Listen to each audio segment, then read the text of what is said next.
Hi, I'm Felicia and welcome to the drawing class.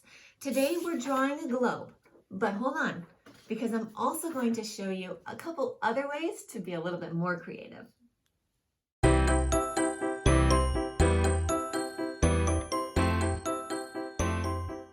For this art lesson, you're going to need something circular, as big as you want your globe to be. Today, I am using a mason jar lid. You can use a compass to make something an exact size, or use any round lid or any round object that you have around the house.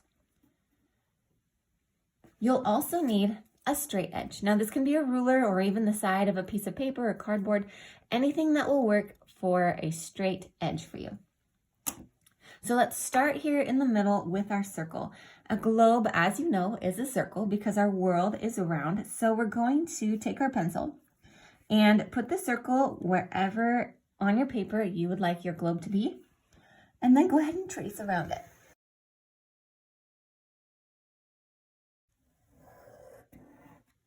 Trying to hold your circle as stationary as possible. Don't let it move. And trace all the way around until you have a perfect circle. Great, now you don't need to make it very dark, you just need to be able to see it. Now, the next part we're going to do is the part of the globe that holds it all together. And it's shaped like a C, except because the Earth doesn't spin straight up and down and straight around like this. Our Earth is actually tilted. And so because of that, our C that we're going to make is going to go a little bit more to the right. Start a little bit more to the right other than just right above it. And when we come around, we're going to go a little bit further to the left than just right on the bottom. So here we go. We're going to do a backward C, and we're going to try, and you're going to have to work slow, because we're going to try to make this C go the same distance from that original circle that we made all the way around. We don't want it to go any wider or any thinner. We want it to be the same distance all the way from the top to the bottom. Now, does it have to be perfect? No, it doesn't have to be perfect, but we are trying to do our very best, so do work slow. You can see how I kind of correct my line as I realize it's going a little bit closer to that circle or a little bit further away, trying to make that backward C as even as I can. Now I've reached the bottom of my circle here. I'm going to go a little bit further.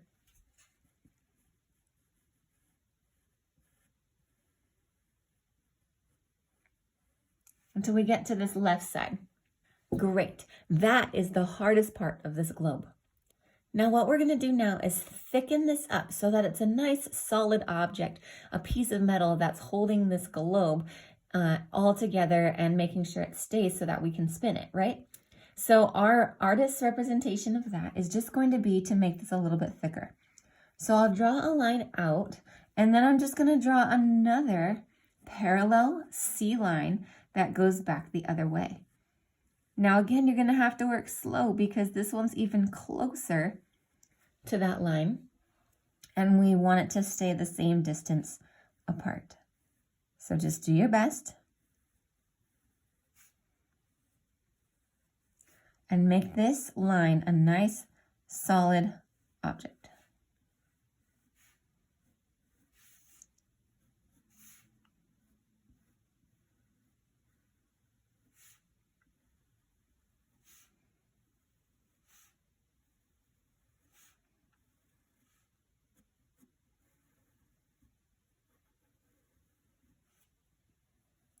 Awesome job. So you can see now that I've completed it, that backward C is not like this, straight up and down. It is more tilted. So once you finish that, and you may need to pause to finish that. If you do, I'm glad you're working slow and that you're doing your best. So, but when you're finished with that, you're going to grab your straight edge, and we're going to draw the Earth's axis. If you look at a real globe, you can see that there's some sort of pin that goes through the center of the globe that allows the globe to spin. And we are going to do it at a diagonal because that's the way our Earth spins. So you want to put your straight edge straight through the center of your circle, making sure it goes through the center, but it's also diagonal. So you don't want it here because that's not through the center. You're not going to want it too far over here. You want it to go as close to the center of that circle as possible at a diagonal. Just about like that. Now, once you're happy with where your ruler's at, all you need to do is draw a line, a small line that goes through that C here on the top, and then don't move that straight edge, and you want another line that goes through the bottom, right there. Once you have that nice pin and axis of the world, we're going to just thicken that up again. So just draw a line and then another parallel line down. So now you've got more of a rectangle and a solid object than just a line. Great. Now all we need to do to finish the outline of this globe is to give it a stand. Now the stand is going to go right directly under the circle because even though our Earth's axis is tilted, we don't want the globe to be tilted. So we're going to come right to the bottom of this circle. And we're going to make two lines that start a little bit closer together and extend a little bit further away. These are not long lines, but they are slanted away from each other. Then connect the bottom with a line. Great. Let's extend that line out a little bit on each side. And then we're just going to draw a rectangle underneath that.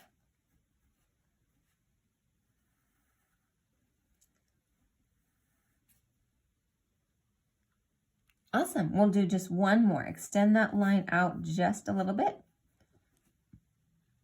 And then we'll draw another rectangle underneath.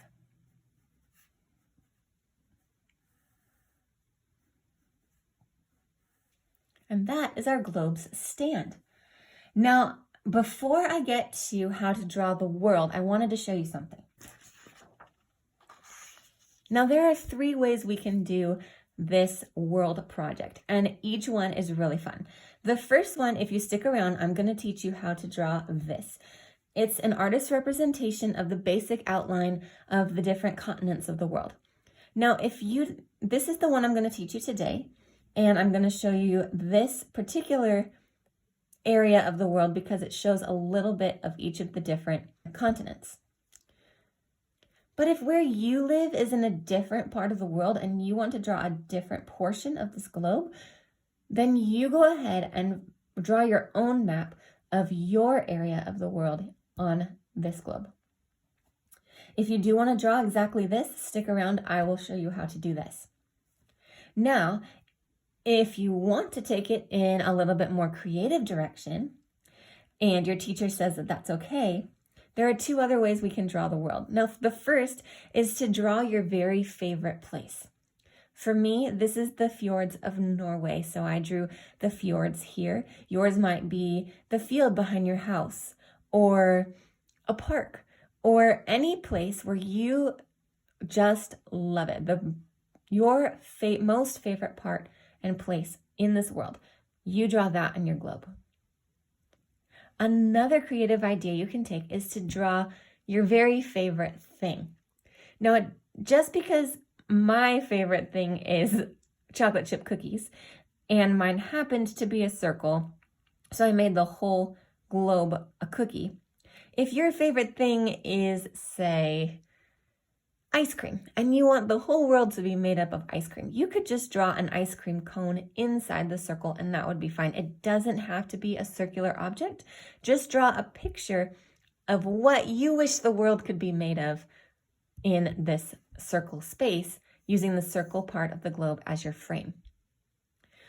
So you've got the 3 options there. You've got an actual map of the world, your favorite place on Earth, or what you wish the whole world could be made out of, also known as your favorite thing. Whichever way you want to take this, pause now, think about it, be creative, and draw your very own globe. Now, if you do want to draw a map just like this, keep watching. Take your pencil out again, and we're going to start up at the very top of the globe, and we're going to draw Iceland. Now, Iceland is just going to be a little bit of a wiggly triangle. Then we'll draw the top of Canada by drawing a nice squiggly shape that goes back up. So we almost made a little U there. We're going to come down, make the little tip of Florida, and then we're going to see back around and make Central America.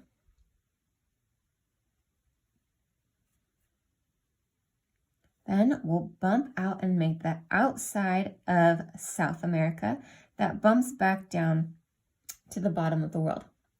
Now, is this an exact proportional map? No. In fact, it's probably way off, but I'm doing my best with the knowledge I have, making an artist's representation of the continents of this world. If we come back up here, we're going to finish the last part of South America with a small bump. Central America gets very thin, and then it goes out towards the west coast of North America. On the other side of the world, we'll start with Europe, and we'll make Norway and England and that area, come back around, and we're going to trace the edge of Europe around Spain, make a tiny little boot shape for Italy. We're drawing around the Mediterranean Sea. Now Africa comes really close to that edge of Spain. And then the bulge of Africa that comes out and around, and then it tapers down to a point. Now again, not an exact representation, just a basic outline of the different continents. If you live in a different part of the world, you draw your part of the world. That would be awesome too. We can also add the couple of the larger islands down here off the coast of Florida if we want to make it even more detailed. Once you've finished with the outline of your map here, head to the bonus tips. I've got one really neat little tip for you.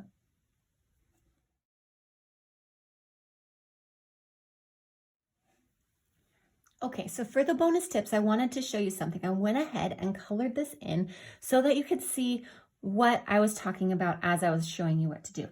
So as you color the globe, you're going to need a light blue and a dark blue, and a light green and a dark green. And this is why.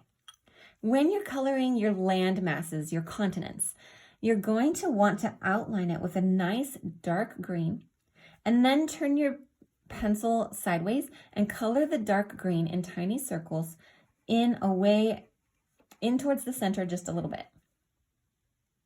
This is going to give you a really nice dark edge. And the reason we're using the dark near the edges is because near the coast, you usually have more access to rivers, to water, and in general, although it's not always the case, in general, the areas near the coast are usually a little bit more lush and more green, more foresty than, say, the inner portion of the continent would be. So then as we get towards the center of our bigger continents, then you're going to switch to the lighter green and just color right on over all of that dark green you already did. This is going to give a really nice blend, as well as make the lightest part, the center of the continent, the lightest green. But it'll really blend very well if you just color the two colors right over each other, making the darkest green along the edges and then transitioning to lighter green in the center. Now, blending takes practice. If this is frustrating for you, just color it green and anything will do. But if you're really working on shading and blending, this is a great opportunity to work with those two colors. We're going to do the same thing We're going to do the same thing with the blues, except you're actually going to switch them. Instead of doing the darker on the outside, you're actually going to work with the lighter. Now, this is because near the coast of any of these continents, the water is going to be less deep, right? It's going to be shallower. So we're going to work with that light blue and press pretty hard, making a nice outline along the edge of the coasts. And then turning your pencil more sideways, go ahead and blend that light out, and you can even color the whole thing lightly if you want to, but pressing the hardest near the edges of all of these continents. And then switch to your dark blue and add the dark blue where the water would be the deepest, but you're also going to want to push with the side of your pencil, definitely not the tip. The side of your pencil, color in the deepest part of those oceans with the darker blue. Now again, if that shading seems too complex for you, or you just aren't getting the hang of it, that's okay. You will. It takes practice, but for now, color it however you want to. The metal part of this globe can be colored any way you want. You can do it straight black, or like I did here, or you can color it even with gold or gel pens and make it shiny. Whatever you want to make this stand and all the metal portions of this globe look like your own. So pause here, finish your globe however you're going to do it, and I'll see you at the end. It is so fun as an artist to be able to take a shape or an object and make it into anything we can dream it up to be. So today we took a globe, and while yes, we did still draw a more realistic map, there were the options of drawing anything our imagination could dream up in that frame of the circle. That is such a fun part about being an artist. What did you dream up? You know, with our creativity, we can really change the world. So keep dreaming with me, keep drawing, subscribe so you know when the next class comes out, and I'll see you next time.